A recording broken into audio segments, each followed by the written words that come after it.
सोई हुई राजकुमारी की कहानी। बहुत समय पहले की बात है। हिमगिरी पर्वत की तलहटी में फैला हुआ एक स्वर्णिम राज्य था जिसका नाम स्वर्णपुर है। यह राज्य अपनी समृद्धि, न्यायप्रिय राजा और मंत्रमुग्ध देने वाले महलों के लिए दूर दूर तक प्रसिद्ध था। यहाँ के राजा वीरेंद्र सिंह और रानी माधवी न सिर्फ प्रजा के रक्षक थे बल्कि एक दूसरे से बेहद प्रेम करते थे। लेकिन उनकी एक पीड़ा थी, संतान सुख का अभाव। वर्षों तक मंदिर में पूजा, यज्ञ और व्रत किए गए पर कोई संतान नहीं हुई। जब रानी ने लगभग आशा छोड़ दी तब एक दिन महल के बाग में टहलते हुए उन्होंने एक बूढ़ी सफ़ेद वस्त्रधारी स्त्री मिली जो कोई और नहीं बल्कि एक दिव्य जादुई परी थी। परी ने रानी को आशीर्वाद दिया, हे महारानी, तुम्हारी कोख से एक दिव्य कन्या जन्म लेगी जो सौंदर्य और सद्गुणों की मिसाल बनेगी। लेकिन याद रखना, उसका भाग्य एक जटिल राह से होकर गुजरेगा। उसे तुम्हारा प्रेम और आशीर्वाद सदैव चाहिए होगा। कुछ ही महीनों में रानी ने एक सुंदर कन्या को जन्म दिया। पूरे राज्य में उल्लास छा गया। नन्ही राजकुमारी का नाम रखा गया आर्या। राजा ने राजकुमारी के जन्म पर भव्य उत्सव की घोषणा की। सभी राज्यों, पड़ोसी राज्यों, योद्धाओं, विद्वानों और परियों को आमंत्रित किया गया। परियों ने राजकुमारी को एक एक कर आशीर्वाद दिए। सौंदर्य की देवी ने कहा वो चंद्रमुखी होगी जिसे देख चंद्रमा भी शर्मा जाए। बुद्धि की देवी ने कहा उसकी बुद्धि गहरे समुद्र जितनी शांत और ज्ञान से परिपूर्ण होगी। कला की देवी ने कहा वो बिना छेड़ेगी तो ऋषि भी मोहित हो जाएंगे। साहस की देवी ने कहा उसकी आंखों में शेरों का तेज होगा। करुणा की देवी ने कहा उसका हृदय फूलों सा कोमल और प्रेम से भरा होगा। पर एक गलती हो गई। एक पुरानी काली परी जिसका नाम तामसी को बुलाना भूल गए थे। वो बहुत वर्षों से अंधकार में थी, उपेक्षा से भरी हुई। वो क्रोधित होकर वहां पहुंची और राजकुमारी को श्राप दे दिया। 16 वर्ष के दिन वो एक तकली में उंगली चुभाएगी और मृत्यु को प्राप्त होगी। सारा महल स्तब्ध रह गया। तभी एक और परी जो अब एक चुप थी, नाव्या परी, ने सामने आकर, मैं श्राप को पूर्णतः मिटा नहीं सकती लेकिन इसे नींद में बदल देती हूँ।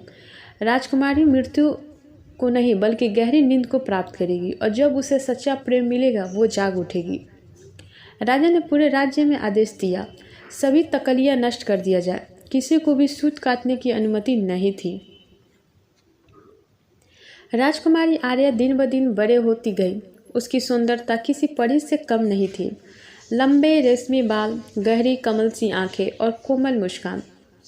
लेकिन केवल रूप ही नहीं, वो विद्या, संगीत, शास्त्र और अस्त्र शस्त्र सभी में निपुण होती गई। महल में उसे परी शिक्षाओं द्वारा शिक्षा दी जाती थी। नाव्या परी खुद उसे सिखाती थी कि अच्छाई, करुणा और साहस क्या होते हैं। लेकिन राजा रानी के मन में हमेशा एक भय छिपा रहता था, 16वां जन्मदिन। सुरक्षा कड़ी कर दी गई। महल में किसी को भी सुई, तकली या ऊन काटने का अधिकार नहीं था। सारे रास्ते बंद कर दिए गए।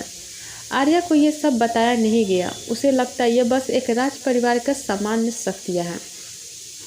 लेकिन आर्या जिज्ञासु थी। वो अक्सर महल के बाहर की दुनिया को देखने की इच्छा रखती थी। कभी वो बाग में पक्षियों से बातें करती तो कभी रसोई में जाकर आम लोगों से कहानियाँ सुनती।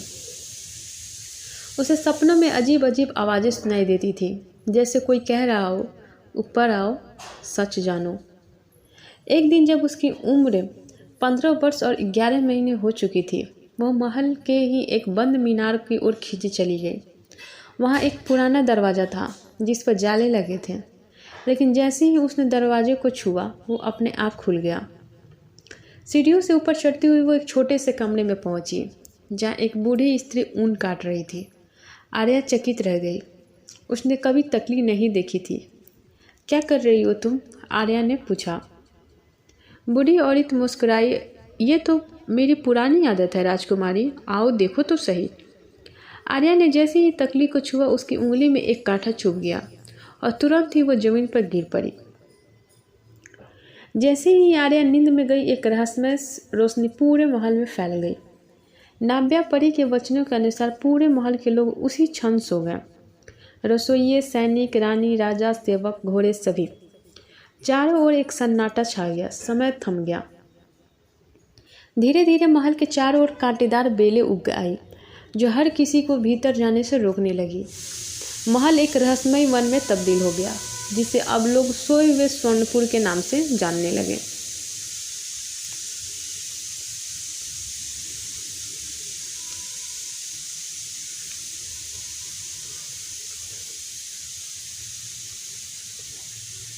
समय 100 वर्ष की चुप्पी ओढ़ चुका था। राज्य का नाम अब केवल लोक कथाओं में रह गया था। बच्चे जब सोने से पहले कहानियाँ सुनते थे तो दादी नानी यहीं जो तकली के सांप से 100 वर्षों की नींद में चली गई और अब भी सोई हुई है, बस एक सच्चे प्रेम के स्वर की प्रतीक्षा में। दूर देश अरुणगढ़ में एक युवा राजकुमार विवान वो अन्य राजकुमारियों की तरह केवल तलवार चलाने में निपुण नहीं था, बल्कि उसे कविताओं, सितारों और कहानियों से बेहद लगाव था। वो स्वभाव से संवेदनशील और सत्य की खोज में लगा रहने वाला था। एक दिन एक बूढ़े साधु ने उसे वो कथा सुनाई, स्वर्णपुर की सोई हुई राजकुमारी की कथा। राजकुमार विवान की आंखें चमक उठी। उसे एक अनजाना सा जुड़ाव महसूस हुआ, जैसे ही उसकी आत्मा कह रही हो वो ही तुम्हारा उत्तर है। उसने ना सोचा ना देर की, घोड़ा उठाया, तलवार बांध दी और निकल पड़ा उस नींद में डूबे हुए राज की ओर। जैसे ही वह स्वर्णपुर के सीमांत तक पहुंचा, वहां उसने देखा घना जंगल, कांटेदार बेले और अद्भुत सन्नाटा। न कोई पक्षी, न जानवर, न ध्वनि, बस एक मौन जो भीतर तक चुभ जाए। विवान जैसे ही आगे बढ़ा, कांटों ने उसे रोकने की कोशिश की, पर उसके साहस और प्रेम के भाव से वो रास्ता देने लगे। अचानक आकाश से एक चमकती हुई रेखा उतरी, नाव्या पड़ी। वो मुस्कुराई और बोली, तुम वही हो जिसे हमने वर्षों से प्रतीक्षा की है। अगर तुम्हारा प्रेम सच्चा है तो राजकुमारी की नींद टूटेगी, पर ध्यान रहे यह केवल एक चुंबन नहीं, आत्मा की सच्चाई की परीक्षा होगी। विवान ने सिर झुकाया और बिना किसी लालच शिक्षा के सिर्फ एक भाव से आगे बढ़ा, प्रेम। महल में पहुंचकर वह स्तब्ध रह गया। सब कुछ वैसा ही था जैसे समय थम गया हो। सैनिक अपनी तलवार लिए सो रहे थे, रसोई में बर्तन हवा में अटके थे और अंत में वो पहुंचे राजकुमारी आर्या के कक्ष में। सुनहरी रेशमी चादरों में मोमबत्तियों की मध्यम रोशनी में वो परी सी सोई थी, राजकुमारी आर्या। विवान उसकी ओर झुका, ना कोई शोर ना कोई हलचल।